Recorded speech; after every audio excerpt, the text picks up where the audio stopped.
I think it's safe to say that Colin Cowherd likes to antagonize, 49er fans. I think he understands that they generate a lot of engagement and they're a feisty group. And so whenever he gets an opportunity to have a strong take about the 49ers, good, bad, and different, he'll absolutely take it. And apparently a lot of 49er fans push back on this notion that he believes the 49ers should have an organizational restart.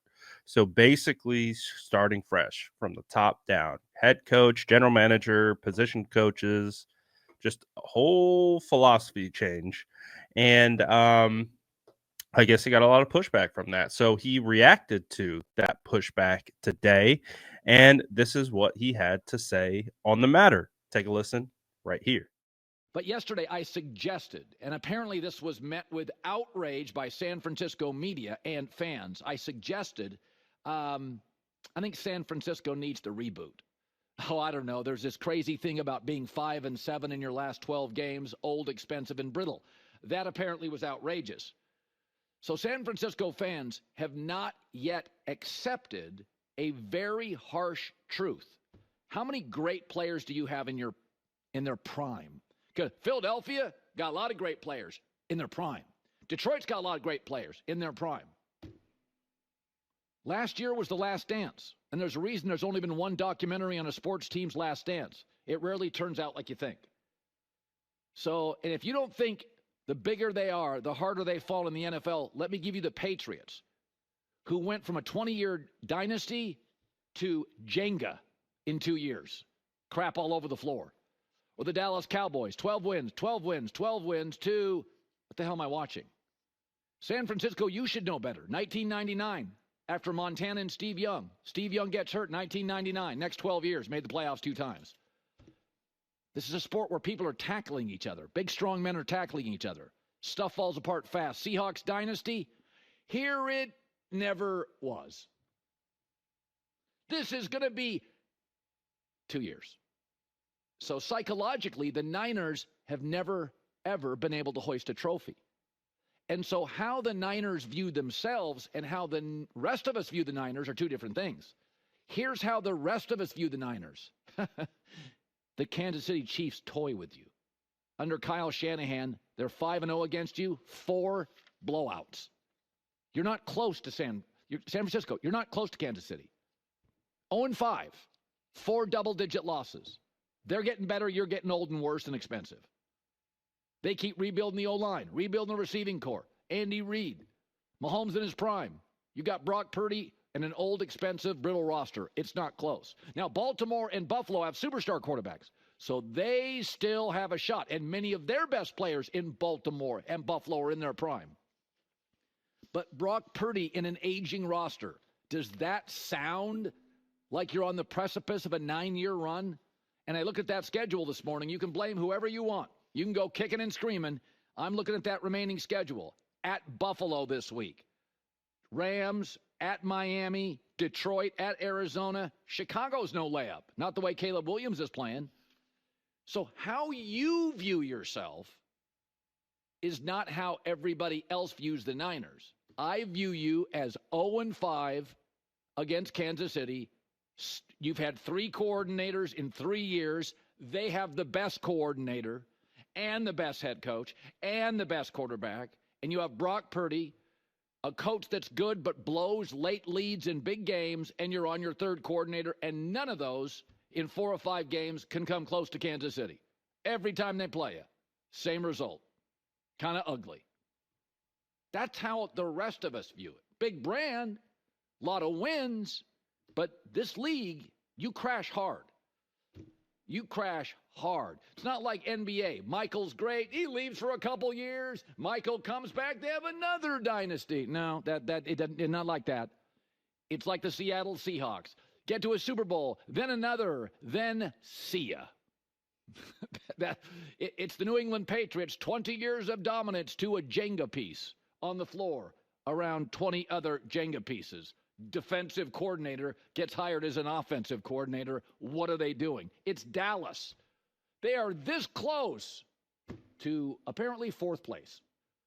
That's the league. Just curious to know how you guys feel about that because and like what he had to say. I think multiple things can be true at once. I think the 49ers are gassed. I think the 49ers are emotionally let down based on how this 2024 year has gone up until this point. I think there was a lot of things. I know they're getting older and things of that nature.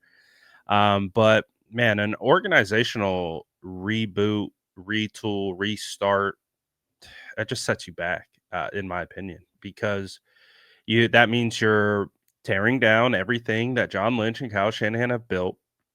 You have to reset the culture. You have to bring in not only a new head coach and general manager, but all new position coaches. Most likely, like it's typically rare that you have holdovers from going regime to regime. Typically, when you bring in a head coach, they bring in guys that they're familiar with, that they know how to work with, and uh, have a working relationship with in the past so that there's more continuity and it's easier to implement things because you guys already are on the same page and you know what the expectation is and are aligned. That's typically why they do that. So, I mean, you're taking steps back if you do that. I think you can retool the roster. I think you can retool some things, maybe make a couple coaching changes. I think, we've talked about, I believe Kyle Shanahan misses Mike McDaniel. I think that is a key element to some of the creativity aspects of the offense.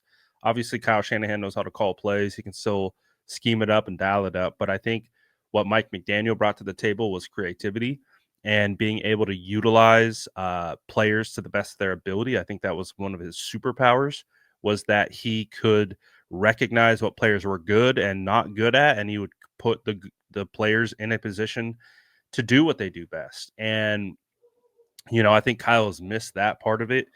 And so maybe there's a bit of a retool on the offensive staff. They can bring in a offensive coordinator potentially, maybe bring someone up from the college ranks who shows a lot of promise or is been kind of in that under that Shanahan tree, maybe elsewhere, just to come in and I don't know, bring a different perspective. But I'm fully against the reboot. I think starting over from scratch is a death wish because there's no guarantee it gets rebuilt from the ground up. You're bringing in someone who has no ties to any of these players, and they can just get rid of all these guys. Like they could decide, oh, Kittle's 31. It's time to move on.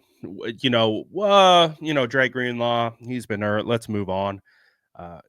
Move on from guys that you typically would want to be here with this organization. So there's a lot of elements to a reboot that I don't like, and I don't think is beneficial. I think you can have a conversation about a retooling, maybe again a couple changes on the coaching staff, couple changes to the roster, getting younger, getting more talent, getting more draft picks. Uh, being a little bit better in free agency, as you can, considering you have a lot of high end contracts that you have to work through. But I think that the 49ers still have a great opportunity to go out and get younger talent, to go out and draft well and continue to add depth. And I just think that's where they are starting to struggle is they have missed on so many of the higher picks, like your TDPs and your, Danny Grays and your Drake Jacksons and just guys that you needed to contribute that just haven't. That's where they need to get better, in my opinion, is have those draft picks, you know, contribute. And to their credit, I mean, that's the other part is they probably had one of the best drafts in their tenure, and you're like, oh well, who cares? Let's get rid of them. They go out, they get Pooney, who looks like a future All Pro. They go out and they get Renardo Green, who looks like he's going to be a really good cornerback in this league. They go out and they get Ricky Pearsall, who has the potential to be a really good wide receiver. They go out and get Malik Mustafa. They've gotten some guys. Like they clearly have. I would say this was one of their better drafts in recent memory. So it's like, do you get rid of them? Do you They just need to have more drafts like that. I think, again, if you hindsight being 2020, you don't burn three first round picks on Trey Lance, who doesn't contribute anything really to this team. Your team looks a whole lot different.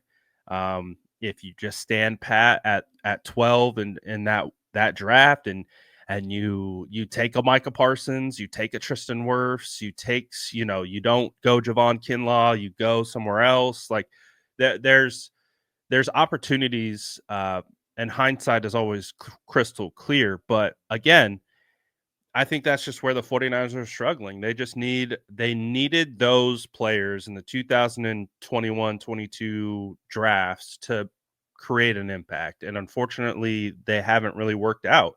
You only have Brock Purdy to show in the 2022 draft. And that's a huge get. That's a huge get.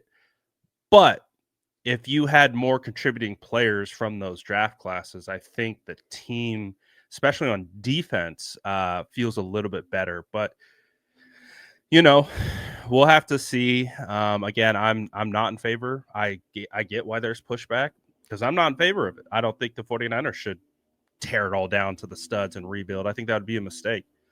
But I'm curious to know what you guys think. Let me know in the comments below. And as always, make sure to like and subscribe for more updates.